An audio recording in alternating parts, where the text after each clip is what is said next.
जय श्री कृष्णा। राधे राधे। आज की इस वीडियो में हम ललही छठ हल छठ की कथा सुनेंगे। आइए जानते हैं कि ललही छठ हल छठ का त्यौहार क्यों मनाया जाता है। आप सभी वीडियो को पूरा देखें और ऐसी ही कथा कहानी की वीडियो सुनने के लिए देखने के लिए वीडियो को लाइक शेयर अवश्य करें।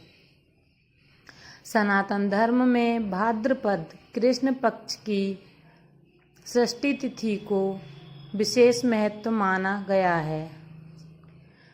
इस दिन महिलाएं हल छठ व्रत रखती हैं, जिसे ललही छठ, हल छठ, रंधड़ छठ के नाम से जाना जाता है। इस दिन बलराम जयंती भी मनाई जाती है।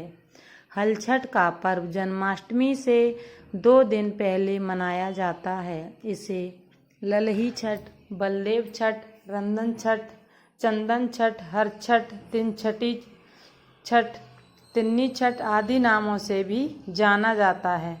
मान्यताओं के अनुसार इस दिन श्री कृष्ण भगवान के बड़े भाई बलराम जी का जन्म हुआ था, इसलिए इस दिन बलराम जी की पूजा की जाती है। कहते हैं जो महिलाएं सच्चे मन से ये व्रत करती हैं, उनकी संतान को दीर्घ आयु की प्राप्ति होती है। हल छठ की व्रत कथा। प्राचीन काल में एक ग्वालिन थी। उसका प्रसव काल अत्यंत निकट था। एक ओर वह प्रसव से व्याकुल थी तो दूसरी ओर उसका मन गोरस यानी दूध दही बेचने में लगा हुआ था। उसने सोचा कि यदि प्रसव हो गया तो दूध दही गोरस यूं ही बेकार रह जाएगा। यह सोचकर उसने दूध दही के घड़े को सिर पर रख और बेचने के लिए चल दी, किंतु कुछ दूर पहुंचने पर उसे असहनीय प्रसव पीड़ा हुई। वह एक झरबेरी की ओट में चली गई और वहां एक बच्चे को जन्म दिया। वह बच्चे को वहीं छोड़कर पास के गांव में दूध दही बेचने चली गई। संयोग से उस दिन हल षष्ठी थी। गाय भैंस के मिश्रित दूध को केवल भैंस का दूध बताकर उसने सीधे साधे गांव वालों में बेच दिया। उधर जिस झरबेरी के नीचे उसने बच्चे को छोड़ा था, उसके समीप ही खेत में एक किसान हल जोत रहा था। अचानक उसके बैल भड़क उठे और हल का फल शरीर में घुसने से वह बालक मर गया। इस घटना से किसान बहुत दुखी हुआ, फिर भी उसने हिम्मत और धैर्य से काम लिया। उसने झरबेरी के कांटे से ही बच्चे के चिरे हुए पेट में टाँके लगाए और उसे वहीं छोड़कर चला गया। कुछ देर बाद ग्वालिन दूध बेचकर वहां आ गई।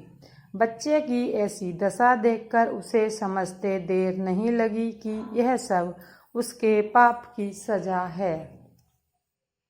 वह सोचने लगी कि यदि मैंने झूठ बोलकर गाय का दूध न बेचा होता और गांव की स्त्रियों का धर्म भ्रष्ट न किया होता तो मेरे बच्चे की यह दशा न होती। अतः मुझे लौटकर सब बातें गांव वालों को बताकर अपनी गलती का प्रायश्चित करना चाहिए।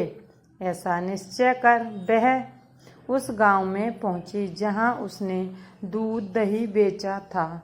वह गली गली घूमकर असली अपनी करतूत और उसके फलस्वरूप मिले दंड का बखान करने लगी।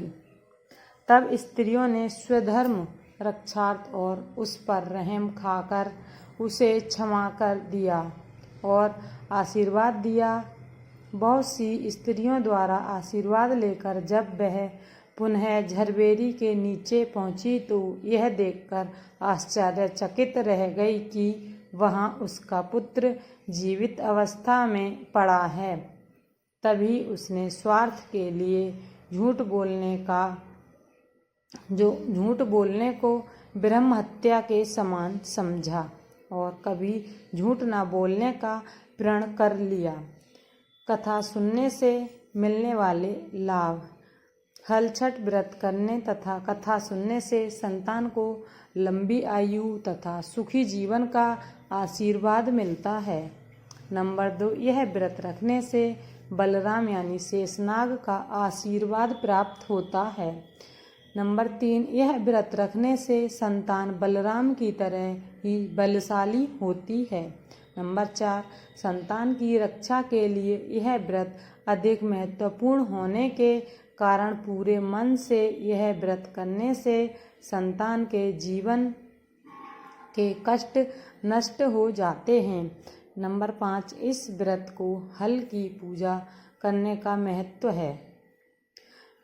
हल छठ के दिन हल से उत्पन्न अन्न और फल नहीं खाना चाहिए। इस दिन भैंस का दूध पूजा में उपयोग में लाना उचित रहता है। इस दिन सत्य वचन बोलना चाहिए। धार्मिक मान्यताओं के अनुसार इस दिन श्री कृष्ण के बड़े भाई बलराम का जन्म हुआ था, अतः महिलाओं द्वारा व्रत उपवास रखने से पुत्र को लंबी आयु और सुख समृद्धि प्राप्त होती है।